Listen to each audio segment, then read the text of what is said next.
สวัสดีสวัสดีโอ้งามเนาะสิว่าจังไดเจ้าคืนนี้นี่ประมาณ16 ปีฮะก็มาได้ใส่นี่น้องกลับมาจากไฮมาทางให้คือน้องทางให้เบิ้งมือเจ้าเบิ้งคือจะมาทางให้โอ้ทุกคนสาวลาวเขตนี่พี่น้องขนาดทางให้ก็งามแบบธรรมศาสตร์เลยก็น่าอายกาสิถามน้องได้บ่ได้เนาะบ่ได้ให้บ่น้องบ่เพราะว่าอ้ายมาเยี่ยมมายามน้องมื้อนี้อ้ายเห็นน้องก็เป็นน่าสงสารหลายน้องขยันใจดีและของพันน้องตอนนี้อยากได้หยังน้องอยากได้เฮือนครัวอยากได้เฮือนครัวบ่อ๋อคันมีอ๋ออยากได้เฮือนครัวถ้ามีผู้หญิงใจดีซื้อสังกะสีน้องก็สิเฮ็ดบ่น้องเป็นหยังเฮือนอันนี้ล่ะน้อยบ่แม่นก็คือเวลาเฮานอนมันร้อนเนาะลำบากหลายโอ้ของพันที่สองน้องอยากได้หยังอยากได้โฮงซีข้าวเฮือนเขาเจ้าก็หลายๆคนมีโฮงซีข้าวเลยบ่อยู่เฮือนน้องบ่มีคงซีน้อยๆนั่นบ่ของพันที่สามอยากได้หยัง อยากได้แฟนคือหมู่อยากได้แฟนคือหมู่โอ้น้องเว้าแท้บ่ แม่น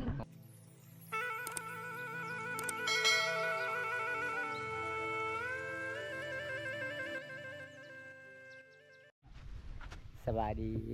สวัสดีโอ้งามเนาะสิว่าจังไดเจ้าคืนนี้อายุจักปีแล้วประมาณ16 ปีฮะก็มาได้ใส่นี่น้องกลับมาจากไฮมาทางให้โอ้ขยันเนาะออกมาจากคนมื้อนี้สี่คนเอาให้งานกันบ่หรือว่าจ้างเอาเพื่อนเดียวกัน เพื่อนเดียวกันแสดงว่ามี4พี่น้องเอาทุกคนนี่คือพ่อน้องก็มาแต่ทางให้ตอนแรกก็ออกอีกบ่พักผ่อนเลยเนาะอีเมเจ้าอยู่เฮือนก็คือน้องทางให้เบิ้งมือเจ้าเบิ้งคือจะมาทางให้โอ้ทุกคนสาวลาวเขตนี่พี่น้องขนาดทางให้ก็งามแบบธรรมศาสตร์เลยขนาดบริทาครีมนั่นเองไปเมื่อเฮือนเจ้าน้องอยู่ใส่เฮือนเจ้านี่ทุกคนก็คือน้องอันหนึ่งแล้วทุกคนเลยอันนี้ก็เฮือนซ่านของน้องเห็นทุกคนโอ้เป็นน่าสงสารดีเป็นทุกคนเฮือนเจ้าบ่น้องนี่บ่ทุกคนอันนี้จะเป็นบานน้องเฮือนน้องทุกคนเลยเห็นแล้วคือสงสารน้องหลายเลยทุกคนสังกะสีมันสิพังเลยเนาะเป็นปอกหมดเลยทุกคนถ้าฝนตกอยู่บ่ได้เลยอันนี้คือแม่เฒ่าเนาะบันส่วนเลยแม่เฒ่าแม่เฒ่าพักผ่อนเพิ่นว่าอากาศร้อนหลายลูกสาวเอ้ยไปบ่ได้ออกทางให้ละให้ลูกสาวก็เลยลูกสาวออกทางให้ทุกคนอันนี้คือสารเขตชนบทเขาจะเอาไม้กระเตะไม้ยังมาเฮ็ดสารทุกคนโอ้อันนี้เป็นบ้านน้องนะทุกคนเลยเอามาเยี่ยมมายามน้องก่อนเขตชนบทนี่เวลาเขกมาเยี่ยมมายามสาวลาวต้องผู้ศาสตร์พี่น้องนี่เลยเฮือนซ่านของงงอยู่ใส่ห้องนอนเจ้านะอันนี้นอนกันจะคนเนาะนอนคนเดียวเดียวเจ้าบ้านน้องสาวเจ้าเด้นอนเฮือนหมู่โอ้ก็คือเจ้านอนอยู่นี่อีเม่พอนอนอยู่นี่เนาะอยู่นี่เลยเป็นเฮือนแน่นอนนะทุกคนโอ้อันนี้คืออุปกรณ์ทางให้บ่มีฟ้า4 คนคือ4 ดวง4ด่างเอ้าโอ้น้องก็มาแต่ทางให้ทางสวนดำรงชีวิตกับบ่แม่นธรรมดาเด้อทุกคนน้องคนนี้น่าฮักขยันเชื่อเวียกอีพ่ออีแม่เฉพาะเฮามาตอนแรกๆก็คือเฮาพอแต่อีแม่เพิ่นเนาะหลังจากนั้นมาเยี่ยมมายามน้องก็เอาน้ำมากินเด้อทุกคนยังบ่ทันกินข้าวเลยบ่ยังบ่มีอาหารให้กินอันนี้คือห้องนอนทุกคนเวลาตอนเช้านี้แม่นพอได้นึ่งข้าวเปล่าไผ่อีแม่ตอนแรงเด้ตอนแรงเจ้าบางมือกับน้องเจ้าเฮียนห้องไหนน้องบ่ได้เฮียนเอ้าคือว่าลาวเก่งแท้ น้องเคยไปเฮ็ดเวียกบ่เคยเฮ็ดงานบ่มีแต่อยู่บ้านมีแต่ทางให้เฮ็ดให้เฮ็ดสวนคันบ่เฮ็ดก็บ่มีข้าวกินเนาะเอาทุกคนเบิ่งแล้วก็สงสารเพิ่น3บ้าน2น้องประมาณซำนี้พ่อโฮมเจ้าประมาณซำนี้บ่น้องประมาณซำนี้บ่อยู่ห้องเพิ่นโอ้พ่อแม่เนาะอันนี้บ่ว่าเจ้าเฮ็ดกินบ่เฮ็ดกับข้าวเลยได้แม่ติดกับบ่นอนเลยทุกคนเลยแสดงว่าคันบ่มีอาหารน้องก็อดหรือว่าเข้ามื้อนี้บ่หาเอาจะไปหาหยังแต่ละมื้อจนละน้องได้เก็บผักทั้งนี้เก็บผักขุดกระปูใช่น้องว่าเมื่อวานนี้ไปหาหอยไปบ่ บ่ บ่ได้ไป ว่าขี้ข้าน โอ้ อ๋อมื้อนี้ไปบ่มื้อนี้บ่ จักแหละ เพราะว่าก็ได้ยินสาวยังว่าสาวด้วนบ่ แม่น เราว่ามีผักหลายเด้อแถวห้วยน้อยๆเพิ่นว่าแต่บ้านน้องนี่อุดมสมบูรณ์ผักมีหลากหลายเลยเวลาหาอยู่หากิน มีอาหารธรรมชาติล้วนๆอาหารในเมืองบ่มีแล้วเนาะแถวนี้เนาะ เอาทุกคนเบิ่งแล้วก็สงสารน้องลายเกลือไปนัวประมาณซำนี้บ่เนาะถ้วยก็ประมาณซำนี้บ่ แม่น โอ้พี่น้องเอ้ยเอาอนุญาตเข้าไปเบิ่งก่อนเด้อทุกคนเลยเพราะว่าบอมตาเห็นกะน้องกะหน้าฮักหลายเป็นสาวขยันอันนี้สลักกระแปงจ้ะเนาะนี่เนาะ อันนี้ อันนี้กระแปงของน้องเฟิร์น เจ้าไปซื้อ ห้องนอนเฟิร์นนอนประมาณซำนี้ทุกคน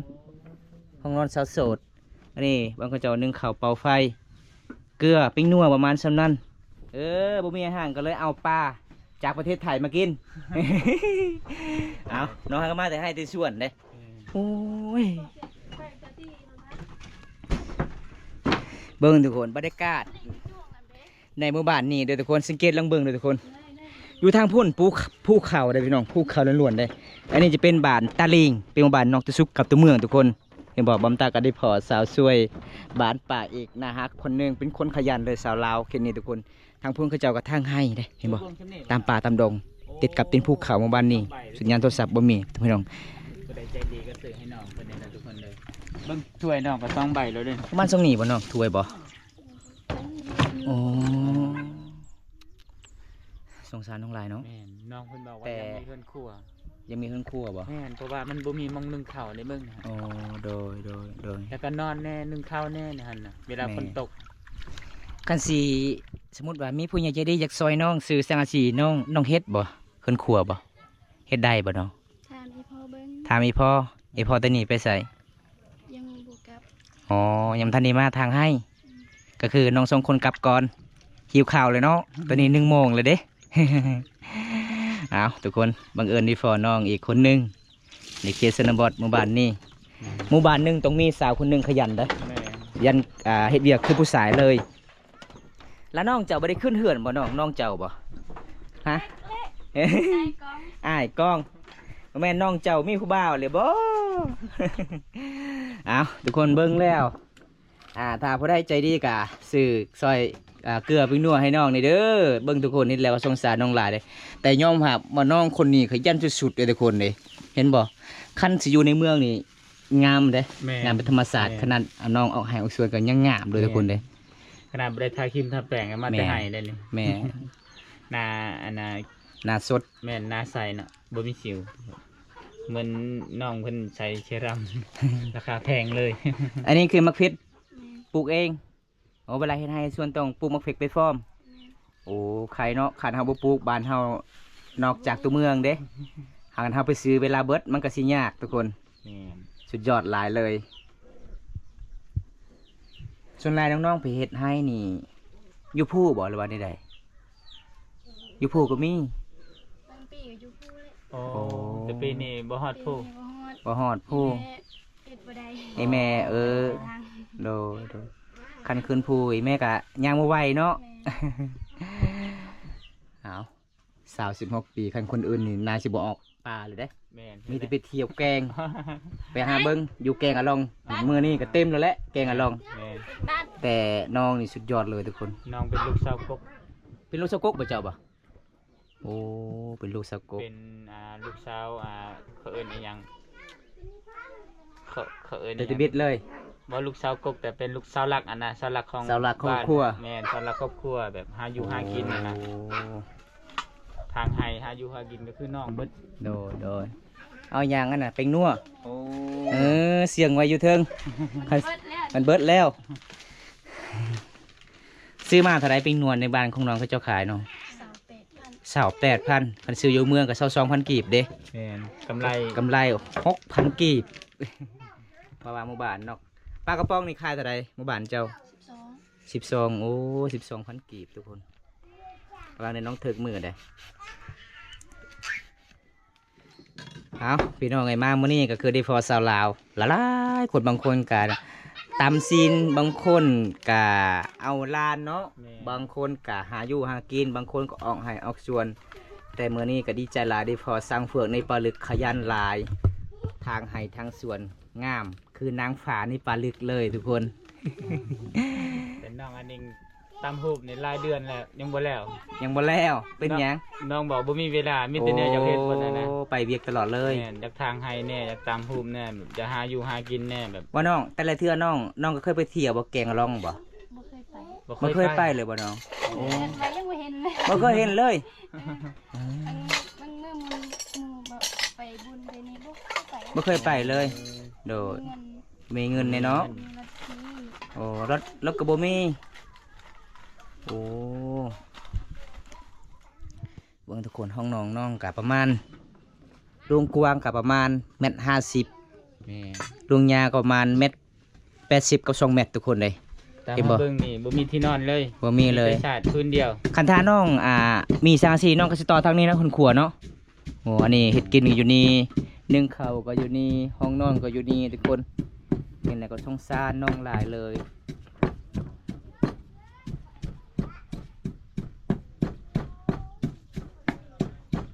ชาวลาวเฮ็ดได้ใจดีนะ เฮ็ดเองกินเองเลย ขนาดบ่มีแนวกินน้องยังตำบักพริกยอไอ้บุญตา เราจะกินข้าวเองเราก็มาแต่ไหน กินนำกันเลย กินน้ำกันบ่โอ้ยใจดีคักแท้สาวนิ่งบ่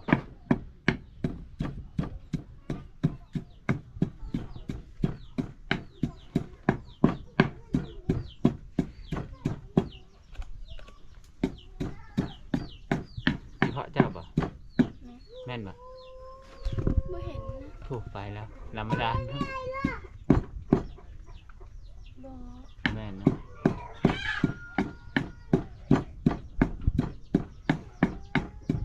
เวลาน้องไปอาบน้ำตอนแรงไปอาบน้ำอยู่ไสเนาะน้ำห้วยนี่เออ ธรรมดา ธรรมดาน้ำห้วยบ่มีบ่ มีไปไกล โอ้ ทานไป ที่คันไปเนาะคันไปอาบน้ำห้วยต้องขี่รถเลย แม่น เห็นบ่เครื่องของน้องทุกคนเลยคันพ้นตกน่าสิอยู่บ่ได้เด้ตอนนี้คมพันน้องอยากได้เฮือนครัว อันนี้คือเอกลักษณ์ของเขตชนบทเวลาเขาเจ้าเฮ็ดให้เฮ็ดสวนอันนี้สำหรับเสียมทุกคนเวลาสำเร็จเขาเจ้าทางให้แล้วเขาเจ้าต้องเสื่องไว้จุดนี้ฮอดฤดูเสียหญ้าบ่หรือว่าเฮาหาอยู่หากินต้องเอาพี่น้องอันนี้คือน้องต้องเอาไว้จุดนี้เป็นระเบียบเรียบร้อยทุกคนเลยเพราะว่าเฮาก็บ่มีเงินมีคำอยากซื้อตลอดเห็นบ่พี่น้องเอกลักษณ์เฮ็ดให้เฮ็ดสวนบ้านเฮาต้องมีแบบนี้เลยทุกคนเรื่องของน้องมันสิเบิดแล้วทุกคนเลยสงสารน้องลายอันนี้บางเขาเจ้านึ่งข้าวเป่าไฟก็ประมาณซำนี้ห้องนอนน้องก็ประมาณซำนี้ล่ะทุกคนนี่ละประหมนี่แต่โตวเดียวทุกคนเลยห้องนอนสาวดิ่งคนงามในหมู่บ้านนี้สวยและขยันทุกคนเวลาน้องเฮ็ดแจ่วนี่ตำแจ่วนี่ปลาแดกบ่มีบ่น้องโอ้ใส่เกลือไปนวดแล้วกินไปเลย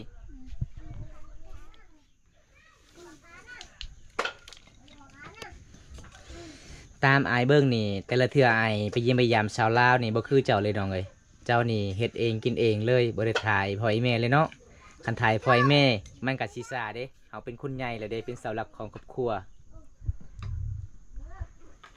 มีเกลือกินเกลือมีปิ้งนัวกินปิ้งนัวเด้อทุกคนถ้าบ่มีปิ้งนัวคือกินแต่ข้าวอย่างเดียวเลยเนาะ นี่คือปลาแดกบ้านเฮาก็คือน้ำเปล่าธรรมดาทุกคนเวลาไปตักน้ำนี่ไปตักอยู่ใส่น้อง อยู่นา อยู่หน้าไกลผู้บ่โอ้อยู่หน้าทางออกไปบ้านสิวึพุ่นบ่ แม่น โอ้น่าประมาณ2 หลักกว่าๆทุกคนเลยถ้าบ่มีรถน่าสิตายแน่นอนเพื่อสิฮอดน้ำทุกคนจากมือแล้วน้องออกทางให้อ๋อ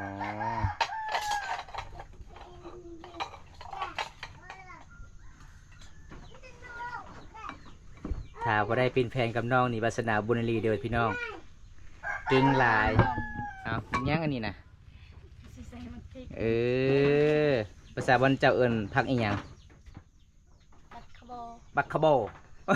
ต่างๆแล้ว บ่แม่นบัดผู้โบบ่ ตัดขบอ อ๋อ ผักบัวก็คือการกับภาษาบาบนตาในลาทุกคนเลยเอาน้องเจ้าลินโทรศัพท์คือกันบ่เจ้ามีเพจบ่อ๋อมีเฟซบุ๊กชื่อว่าจังใดเพจเจ้า ซื้อนิ่งเลย ชื่อนิ่งอยู่นิ่งๆเลย เอ๊ะบ่ได้ไปใส่ ก็แม่เลยทุกคนน้องว่าข่อยซื้อนิ่งข่อยก็บ่ได้เคยไปเที่ยวจักเถื่อแกงอะลองเมืองนองจักทางใดแกงอะลองเมืองนองเนาะเพิ่นว่าบ่มีรถบ่มีเงินแน่เพิ่นว่ามีแต่ ออกสมคงไป อ๋อเอาอันนี้คืออาหารป่าทะเลภาษาบ้านเฮาเอิ้นอากาหยังนี่ปองป้าบ่อากาปองป้าอะไรจ่าเปอร์เด้อเพิ่นว่า บ่ได้จะกินก็มาได้อาหารแซ่บๆเพิ่นก็สิจัดการให้ทุกคนเลย ตาบ่มีหัว อากาบ่มีหัวบ่เอาทุกคนอันนี้คือสังเผือกนี่ปลาเลึกใจ ไม่แล้ววะ ไม่ย่างนี่มักตัวแห่โอ้กินเมียงมักตัวแห่ไปฟอร์มกินป่าทะเลไปฟอร์ม กินกับเขาก็ได้ โอเคเขาก็ได้บ่โอ้เป็นตะแสบเลยทุกคนนี่เด้อทุกคนสังเกตลองเบิ่งสาวลาวเขตชนบทนี่เวลากินข้าวกินน้ำเขาเจ้าต้องเอาน้ำล้างมือเลยละลายคนทุกคนเห็นบ่เอาน้องสาวเจ้าบ่ได้เอิ้นบ่น้องเอิ้นแล้วไหมเพิ่นหิวข้าวหิวน้ำอยู่ได้ หนัง เอาไม่เท่าบ่ได้กินข้าวไม่เท่า จ้า เพิ่นว่าจ้ากินลูกกินเพิ่นว่า อ๋อนี่คือสำหรับซอนปลาเนาะนี่เนาะอืม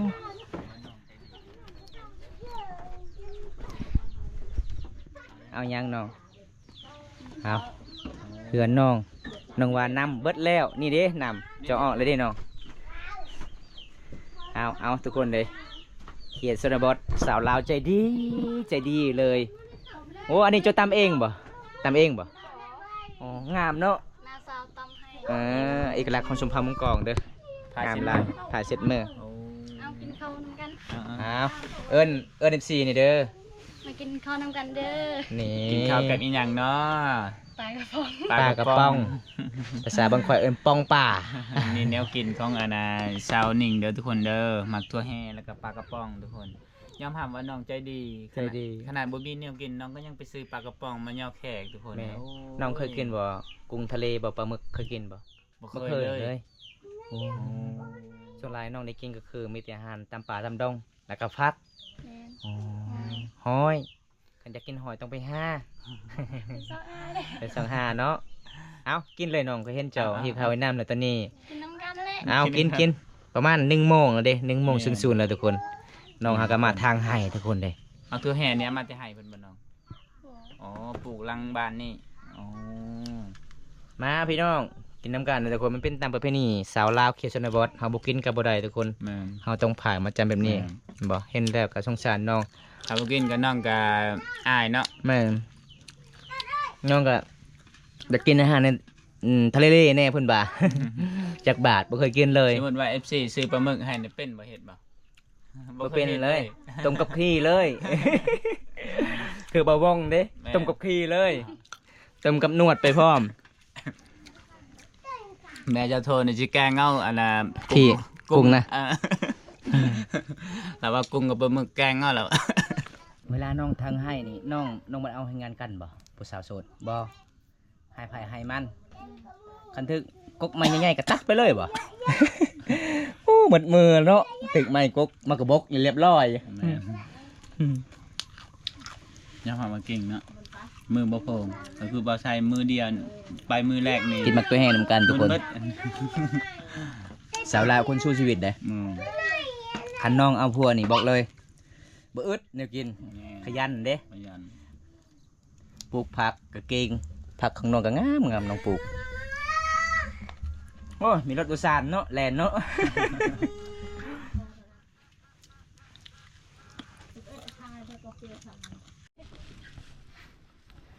หลังจากน้องกินข้าวกินน้ำแล้ว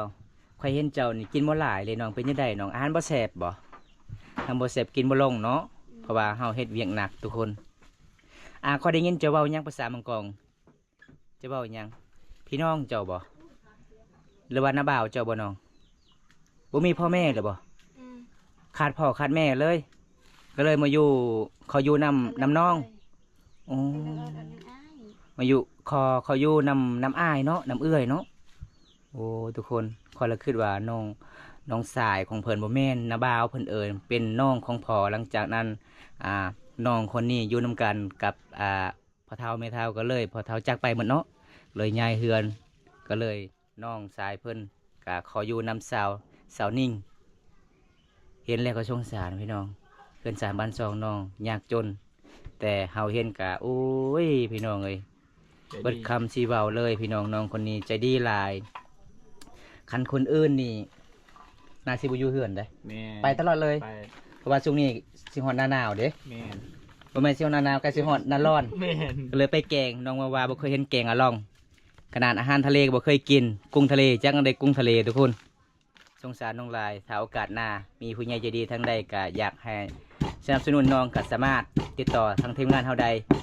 เฮาก็ไปทำบุญนํกันทุกคนความฝันน้องตัวนี้อยากได้สร้างซี่อยากเฮ็ดเฮือนครัวอันนี้ก็คือบอนเฮ็ดกินนึ่งข้าวเปล่าไฟติดกับห้องนอนเลย ก็เลยน้องเวลานอนมันก็ฮ้อนนิดนึงทุกคนโอ้ยสงสารเลยทุกคนเลย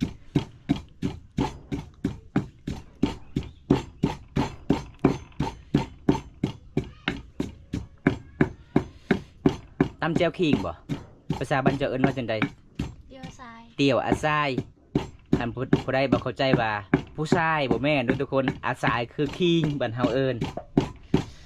เวลาเฮาตำส้มกินส้มบ่ต้องมีขิงบ่มีปลาแดกก็ได้พี่น้องบ้านเฮากินแบบง่ายอยู่ง่ายกินแบบบานๆอาหารธรรมชาติของชมเผ่าบรูมังกรขิงคือชาวลาวเฮ็ดให้เฮ็ดสวนปลูกมาที่ให้ที่สวนเด้อพี่น้องขิงบ้านเฮาปลูกนี่มันหอมเนาะแล้วก็ใส่หยังแน่นี่นะมะกอกภาษาบ้านเจ้าเอิ้นว่าจังใดมักอันนี้นะ ปูน อาปูนโอ้มวยบาดไปปูน เอาพี่น้องเวลาน้องตำคิงต้องใส่มะกอกไปฟอร์ม เต่าทั้ง ให้มันส้มๆให้มันเปรี้ยว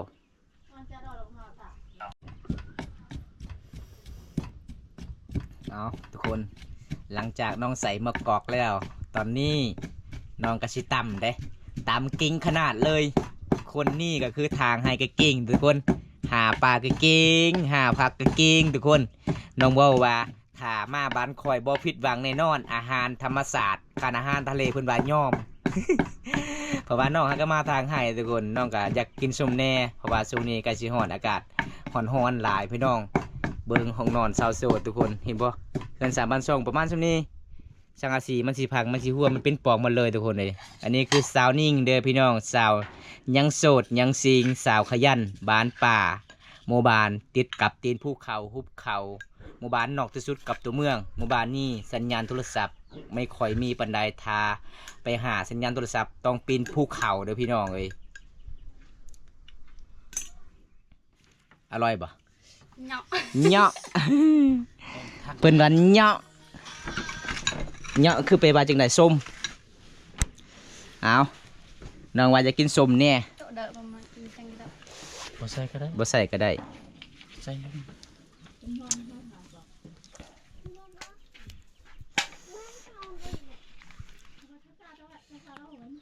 เป็นไงดันเนี่ยก็มาในจ่า ไทย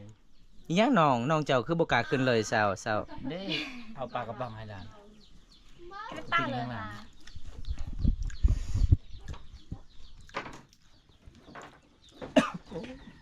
ดึกจอแน่นอนแต่ว่า เอาสาวนิ่งFC กินส้มกินเมียงนี่เด้อ จะแมงเด้อ จ่าเมียงเด้อ จะแมงเจ เมียงแร่อะไรจ่าได้เย้า ในอะไรจ่ากะหมอในอีอะไรจ่าบะเลยในจูซิเนอร์นิกได้ย่อยแบบกะหมอในอ้อถังใจดีครับถึงอันอ้อจะละอ้อมิดละอ้อย่อยเลยดงเด้ออันมาในมันก็ละอ้อถัง แม่น อะไรเบิร์นเปิดเด้อขะดองอันไปแต่เบิ้นแพงเลยย่อมา50 ล้านได้ขะดอง ตั้งตะปงบาร์กะหมอที่เบิร์น เลยนะหมอในอันตาจูตาตาน้ำลิมเปรียนซื้อถักอันเกียมดอก แบบอันปีให้โดนจ่าอาหารอันธรรมดาเสกแล้วมาอ้อให้มันจ่าเป็นเรียกอะอากาปลากระป๋องเกยเตอันจ่าตะเวลเตอะเพิ่มบ่อ๋อลึก คุณนอนน้ำกิ๊ก เตคุกเอ็นแมวมึงอยากร้องคือในคุกใน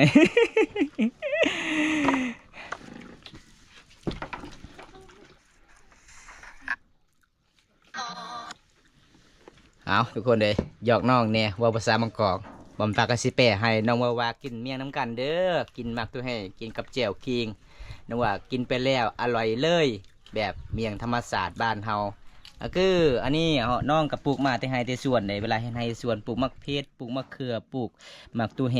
เวลาช่วงนี้ก็คือเป็นหมากก็คือมาเฮือมาสารสู่แขกกินสู่พี่น้องกิน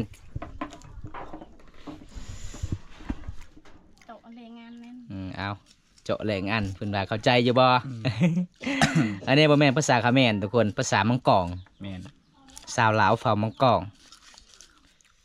เผ็ดเดี๋ยวนี้ก่อนหาไว้บ่ให้ขึ้น เจ้านี้หลังจากกินข้าวกินเมียงสำเร็จแล้วก็คืออายก็สิถามน้องได้บ่